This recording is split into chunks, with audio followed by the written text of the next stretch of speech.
توکل کی آزمائش۔ حضور اکرم صلی اللہ علیہ وآلہ وسلم کا ارشاد مبارک ہے کہ تو اللہ سے رزق مانگے یا نہ مانگے، تیرے نصیب کا رزق تیرے پاس دوڑا چلائے گا۔ حضور صلی اللہ علیہ وآلہ وسلم کا یہ ارشاد مبارک جب ایک زاہد و عابد شخص نے سنا تو اس نے سوچا کہ اس ارشاد اقدس کو آزمایا جائے۔ وہ اپنا گھر چھوڑ کر ایک سنسان بیابان میں چلا گیا جہاں نہ پانی تھا اور نہ ہی کچھ کھانے کو تھا۔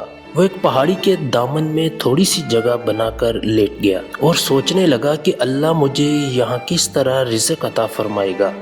ابھی اسے وہاں لیٹے کچھ ہی دیر گزری ہوگی کہ ایک قافلہ بھول کر ادھر آ نکلا۔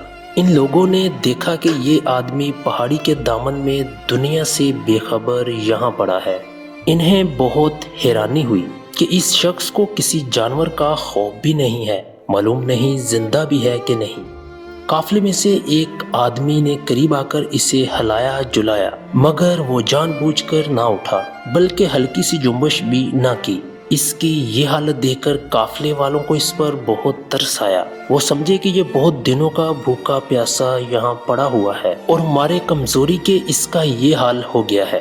انہوں نے اس کے کھانے کا انتظام کیا اور نوالے بنا بنا کر اس کے منہ میں ڈالنے کی کوشش کی، مگر اس نے حضور صلی اللہ علیہ وسلم کے ارشاد مبارک کی سچائی جاننے کے لیے منہ زور سے بند کر لیا۔ قافلے والے سے کھانا کھلانے کی ناکام کوشش کرتے رہے۔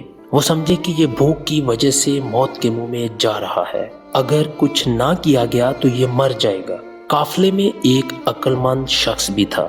اس نے لوگوں کو مشورہ دیا کہ چھری کی مدد سے منہ کھول کر نیوالے منہ میں ڈالے جائیں۔